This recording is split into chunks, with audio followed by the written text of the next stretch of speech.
Okay, boys, I normally don't make dungeon guides, okay, so just bear with me. I will try my best to explain mechanics that really are not that complicated. Hopefully, my explanations won't confuse you more, but a lot of this you can just understand by just watching the gameplay. Now, first up, to get access to the dungeon, you actually got to complete the quest Altars of Sorrow. Now, you pick up this quest from Eris Morn, and then you go right outside of Shadowkeep itself. Pretty sure it's like a public event or like an EP event. There's so many people around, though, this shouldn't be too difficult. You defeat a bunch of nightmares, you do this like 3 times, and then there's this big boss, which is like Greg 3.0 that spawns in the middle. You kill him, which is pretty easy, which now opens up the next part of the quest. You return back to Eris, and now you have access to the dungeon. Now, the dungeon entrance is right there inside of the Red Keep itself. Upon interacting with that green pillar, it opens up, and now you're in the dungeon, which takes us to the first set of mechanics, which is to unlock this door right here. Now, if you notice the door,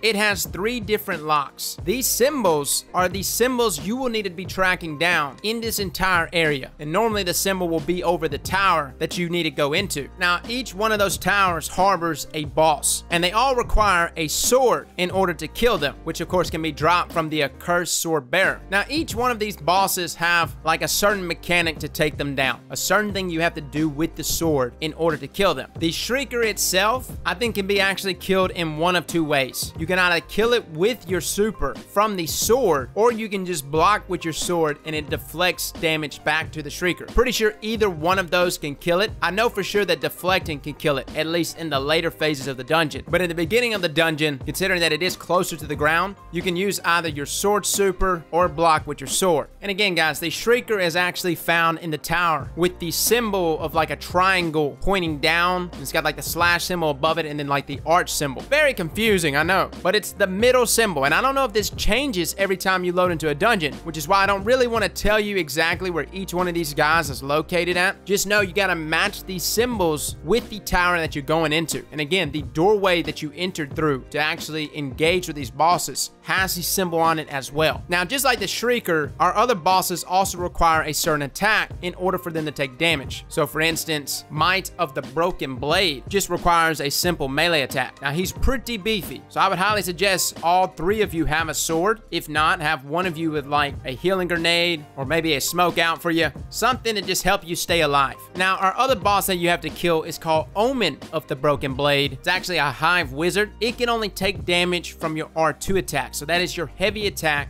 with your sword. You actually throw a projectile kind of similar to like Black Talon. Not nearly as beefy as the Hive Knight, so probably only 1 or 2 of you only have to have swords for that one. Now, remember how you kill these guys, because you will see them during the boss encounter. Now, upon killing that 3rd mini-boss, you need to go outside and look for a green light. It'll just be like this beam of light that's shooting up into the sky, but that is the location that you actually have to go to get to the next part of the dungeon. Now, this next part of the dungeon shows like a ton of doorways. Just ignore them, guys. You're gonna want to look for a crease, like a little cavern, which will be actually the place that you jumped through. Now, for me, it was actually right below where I came out of. Again, like I said, I'm not sure if there's like multiple doorways here to get to where I'm at, but you can't go through what looks like a regular door, as all of these things have those pillars that like push you off and kill you, similar to like King's Fall. But I just went to the edge and looked down, and voila, there it was. Now, upon going through that, you will travel into the pit. Now, the pit's kind of a fun time because you've got all these ogres running around who do a lot of damage, but they don't necessarily kill you, at least if you are 940 or above. You can't kill them. They're invincible, or at least I believe they're invincible. We couldn't kill them. No, this portion is kind of like the Gorgon's Maze without the white mechanic. You're simply trying to unlock doors. Now, in order to unlock the doors, you have to present it with a void charge. And in order to get these void charges, you have to kill these knights that are like hidden inside of these cubby holes. There's like little caves and stuff that Hive are at. Not where the ogres are, because the ogres are in the big part of the case. These are like little small caverns that you can get to. They have like a cover on it. You just have to shoot it and you can slide right into there. Now, upon killing these knights, they drop this void charge, and you take this to each one of these gates, and there's 3 in total. I don't know if there's a method to the madness, but I just kept running around until I found these knights. Upon putting the final charge, though, into one of these doors, this takes us to the the next phase of this dungeon. Now, this phase of the dungeon, similar to like King's Fall, in that there is a totem there in the middle that a member of your fire team has to stand on, or at least I believe. I'm not sure if it actually wipes you. All I know is that it did turn red and it scared us. So we made sure we had a member of our fire team standing there at all times. And during this process, knights will be spawning up everywhere, and you will need to go out and kill them and return with void charges for like a total of 6 void charges to unlock this next doorway. Now, an easy way for your fire team member, whoever it is that's holding down that totem, to stay alive, let's just keep going invisible. I'm sure my Well of Radiance warlocks can stay alive by just popping a well, maybe some healing grenades. Either of those strategies will probably be just fine. Now, upon entering the 6th and final charge, you'll need to shoot that orange glob, and this opens up the next phase of the dungeon. Now, this is like the jumping puzzle that we saw in the trailer. Nothing too difficult. You just gotta make sure the spikes don't hit you. But this is when things get a little bit confusing. Here you will also need to unlock another door, and it presents the same symbols that you were originally presented at the very beginning of the dungeon. Like when you saw the doorway with the 3 symbols in this cavern where it's kind of easy to get lost, you have to track down the towers with these symbols. And inside each of these towers is a malevolent ritualist, or at least I believe it's in all of them. Again, me and my teammates were very much split throughout all of this, which is why this guide is kind of spotty. Either way it goes, these yellow bars, you gotta kill. They're actually not too difficult to solo, especially if you got your super. Upon tracking each one of these towers down with the associated symbol, the main doorway in that pathway, that direct pathway, opens up. And again, I wish I had better gameplay to visualize this for you guys. We were very much split throughout all of this. Lots of caverns, lots of twists and turns. I was very much lost at the beginning and just happened to run up on one of these malevolent guys and killed him. Luckily, he was the 3rd guy I had to kill. Regardless though, the main path opens up, which actually takes us to the boss itself. Now, we ran into the issue where the boss wouldn't load. We eventually got kicked to orbit. You can just go back to orbit and load back in. So if you do run into this bug, just reload. Now, upon loading in, you can drop a rally flag, and I would highly suggest that you do, because the next phase is not too difficult, but it can get chaotic. Now, in the middle there, you see that really big knight, like a lava version of Crota. He's got a number of different adds around him, as well as some accursed sword bearers. Again, the mechanics that you use to take down those earlier bosses on the first phase of this dungeon, you will need to do the exact same thing here. So essentially kill one of those sword bearers, pick up the sword, and go to each one of these outside towers. Now, these outside towers, I would highly suggest every one of you go to each one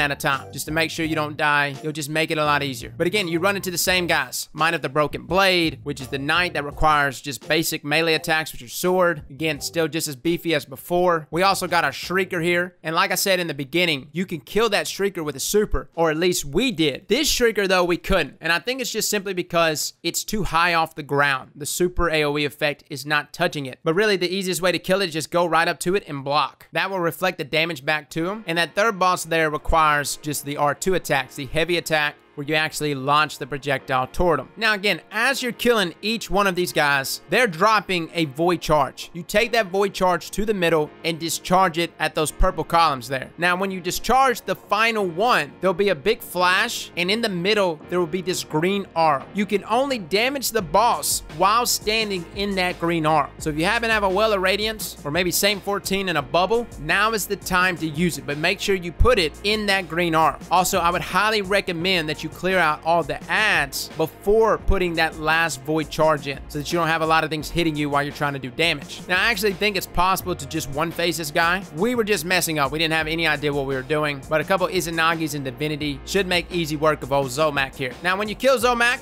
the final chest will open, and again, throughout all of these encounters, you have chests opening, which should grant you loot. We had a bug or something was going on where the servers were being crazy, and it looked like we didn't get any loot. I actually think Bombad didn't get a single thing, which is pretty sad. I did get loot. I had to go back to my postmaster to see the loot. And again, we already went over the dungeon weapons yesterday, but it's the shotgun, the sniper, as well as the rocket launcher. I also got premonition as a random drop from this. Pretty decent weapons. I'm going to be testing all of these individually, but that's how you get them. Now, as far as farming this dungeon, is it possible to farm this dungeon over and over again to receive drops? I am not sure about that. Again, I only did it once. I'm under the assumption that you can do this once per character. and it's probably like once a week. If you can do this over and over again, it's actually a pretty easy way to get Erismorn weapons. I got like one small step, premonition, on top of getting access to the dungeon weapons themselves. I'm under the assumption that the dungeon weapons do not drop, but from the boss himself. Again though, loot was not dropping to me correctly. It was going straight to my postmaster for some reason, so I can't confirm that. So if you got any information on that, feel free to comment it down below. Well guys, that is our dungeon guide. I hope this is okay, man. I hope this guide can get you through it. It's pretty easy. Match the symbols with the associated towers. Each one of these mini bosses require a certain attack with your sword in order to do damage to them. Put void charges in the void thingy and kill the boss. Very much straightforward. If you got any good useful information or tips though, like I said, feel free to comment it down below. Fellas and ladies, thank you all for coming and watching, and as always, slap that like button like your mama told you right.